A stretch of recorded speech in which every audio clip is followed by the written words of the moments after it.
झारखंड और बंगाल की सीमा पर बसा एक छोटा सा गांव, जंगलों से घिरा, पगडंडियों से भरा और बीचों बीच बहती एक रहस्यमयी नदी नीलकुंड। कहते हैं इस नदी में कोई साधारण मछलियां नहीं पाई जाती। नीलकुंड के किनारे रहने वाले मछुआरे पीढ़ियों से यहीं के पानी से पेट पालते आए हैं, लेकिन कुछ सालों से इस नदी में मछलियां कम होने लगी। स्वाद चला गया और घाटों पर सन्नाटा छा गया। उन्हीं मछुआरों में एक गरीब विधवा अपने छोटे से बेटे के साथ रहती थी। उसका नाम था बिंदिया। एक गरीब विधवा जिसकी किस्मत टूटी हुई थी, लेकिन हौसला चट्टान जैसा। न नाव थी, न महंगे जाल, न आदमी का सहारा, न पूंजी का भरोसा। एक रात बिंदिया का बेटा बिंदिया से कहता है, माँ, खाने के लिए कुछ है क्या? बहुत भूख लगी है, दिन में भी कुछ नहीं खाया। बच्चा होता तो तुझे भूखा क्यों सुलाती बेटा? घर में कुछ भी नहीं है जो तुझे पका कर दूं। माँ, भूखे पेट नींद नहीं आएगी। थोड़ा सब्र करो बेटा, आज नदी से कुछ अच्छा पकड़ कर लाऊंगी, देखना। बिंदिया पुराने फटे कपड़ों में अपने जाल के साथ नदी की ओर बढ़ती है। अरे बिंदिया, इस समय नदी पर? काका, मेरा बेटा भूख से बिलख रहा है। आपको तो पता है नदी में कितनी कम मछलियाँ हैं। रोज सुबह मैं लेट हो जाती हूँ और बाकी मछुआरे सारी मछलियाँ पकड़ लेते हैं। अच्छा, इसलिए रात में ही मछली पकड़ने का इरादा है? हाँ काका। सुन, दक्षिण वाले कोने में जा, वहाँ कल मैंने कुछ झींगे देखे थे। अरे, उधर तो कोई जाता ही नहीं। हाँ, वो नदी का कोना थोड़ा अजीब है। पर काका, ऐसा क्यों? कहते हैं वहाँ की मछलियाँ कुछ अलग हैं। लोग डरते हैं, लेकिन तुझे डर किस बात का है? हाँ काका, अगर आपने झींगे देखे हैं तो मैं जरूर पकड़ूंगी। बिंदिया नदी के दक्षिण कोने पर जाती है। पहले जल माता को प्रणाम करती है, फिर जाल फेंकती है। कुछ ही मिनटों में भारी भरकम झींगे जाल में फंसते हैं। हे भगवान, इतने बड़े झींगे, एकदम चमत्कार। ये तो असली सोना है। हाँ, कहा था ना। सही में काका, आपका बहुत बहुत धन्यवाद। वो जल्दी से सारे झींगे बटोरती है और घर लौटती है। अपने बेटे को मछली पकाकर देती है और अगली सुबह अपना ठेला लेकर निकल पड़ती है। बाजार में भीड़ लग जाती है उसके ठेले पर। बिंदिया दीदी, 1 किलो देना। तुम्हारे झींगे तो बहुत बढ़िया लग रहे हैं। बाकियों की मछली में वो बात नहीं है बिंदिया। दूर खड़ा मछुआरा मंटू और उसका साथी जल भुन रहे हैं। ये मछली कहाँ से लाई है? कोई तो बात है। वही नदी, वही पानी, लेकिन इसके झींगे ऐसे कैसे? पता करना पड़ेगा, कहाँ से निकालती है। सुबह तो मुझे ये नदी पर नहीं दिखी। जरूर रात को ही चली गई होगी। उस दिन फिर बिंदिया देर रात में नदी की तरफ अपना झोला लेकर चल पड़ती है। मंटू और उसके 2 साथी झोपड़ियों में छिपकर बिंदिया का पीछा करते हैं। देखो, ये तो दक्षिण कोने की तरफ जा रही है। हाँ, पर वहाँ तो सिर्फ कीचड़ है, कोई मछली वछली नहीं है वहाँ। बिंदिया जाल डालती है और फिर से बड़ी मात्रा में झींगे पकड़ती है। मंटू का मुंह खुला का खुला रह जाता है। क्या जादू है इसमें? कल से हम भी यहीं जाल डालेंगे। अगले दिन मंटू और उसके साथी उसी कोने में जाल डालते हैं, लेकिन एक भी झींगा नहीं फंसता, बल्कि कीचड़ ही कीचड़ फंस जाता है। ये क्या माजरा है? वही जाल, वही जगह। अब सारी सच्चाई वो बिंदिया ही बताएगी। हाँ, उसी को बताना पड़ेगा। अगले दिन मंटू बिंदिया के ठेले के पास आता है। अब से तुम अकेले नदी पर नहीं जाओगी, हम भी साथ चलेंगे। ऐसा क्यों? मैंने क्या किया है? जैसा बोल रहे हैं वैसा कर। गरीब हूँ, गुलाम नहीं।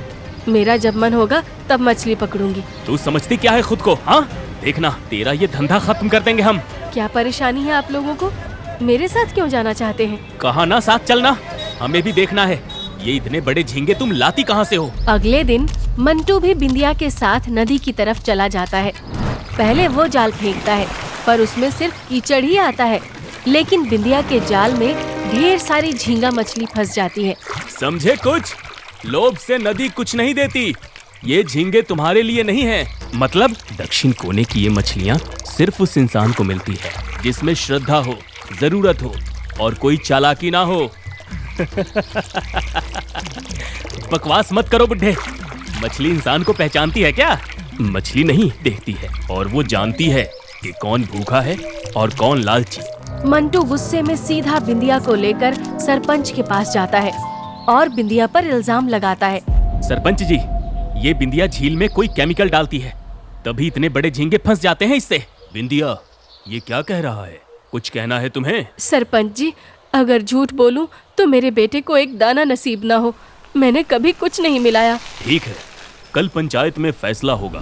अगले दिन पंचायत के आदेश पर बिंदिया और मंटू एक साथ नदी में जाल डालते हैं। ये जाल सरपंच उन्हें देते हैं। गांव के लोग भी वहीं इकट्ठे हो जाते हैं। अब देखिए किसके जाल में झींगे आते हैं। समय बीतता है। बिंदिया के जाल में फिर से वही सुंदर झींगे फंसते हैं, जबकि मंटू के जाल में कीचड़ आता है। भीड़ तालियां बजाती है। सच खुद सामने है। बिंदिया निर्दोष और मंटू तूने झूठ बोला। शर्म करो। माफ करना बिंदिया, मुझसे गलती हो गई। पर मंटू के मन में यही बात आती है, ऐसा कैसे हुआ? आखिर बिंदिया के जाल में ही मछली क्यों फंसी?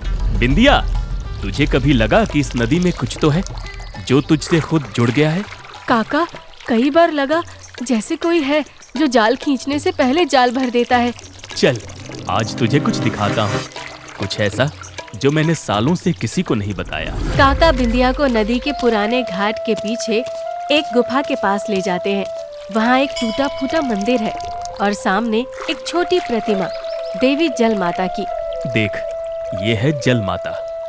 वर्षों पहले ये इलाका उनके नाम से जाना जाता था। यहाँ बहुत से झींगे मिलते थे, पर कुछ कपटी और लालची लोगों की वजह से नदी के दक्षिण कोने से मछलियाँ खत्म हो गईं। सिर्फ कीचड़ ही रह गया। पर यह भी कहा जाता था कि सच्चे हृदय वाला कोई इसमें जाल डालेगा, उसे ही मछलियाँ मिलेंगी। तो क्या मैं? तेरे जाल में जो झींगे आते हैं वो इस देवी का आशीर्वाद है। तू भूखी सोई लेकिन चोरी नहीं की। तुझमें ईमान था, वही नदी ने पहचान लिया। धीरे धीरे पूरे गांव में बिंदिया के चमत्कारी झींगों की बात फैल जाती है। गांव का साहूकार शांतिनाथ, जो हर धंधे पर कब्जा करना चाहता है, अब बिंदिया के कारोबार में दिलचस्पी लेने लगता है। बिंदिया, अब तू मेरे साथ साझेदारी कर। मछली की प्रोसेसिंग फैक्ट्री लगाऊंगा, तू सप्लाई कर, मैं बेचूंगा। माफ कीजिए, मुझे कोई साझेदारी नहीं करनी, बस सीधी साधी कमाई करनी है। गरीबी भूल गई है तू? हाँ, अगर साझेदारी नहीं करनी तो कल से अपना ठेला कहीं और लगा। यहाँ नजर मत आना, समझी? ये जगह आपकी नहीं है, इसलिए यहाँ से मुझे हटाने का अधिकार भी आपका नहीं है। तुझे पता चल जाएगा कि मेरा अधिकार कितना है। रात को शांतिनाथ के गुंडे बिंदिया का ठेला तोड़ जाते हैं। अगली सुबह छोटू रोता है। माँ, उन्होंने सब तोड़ दिया, अब क्या करेंगे? जिस नदी ने हमें इतना दिया था वही फिर से देगी बेटा।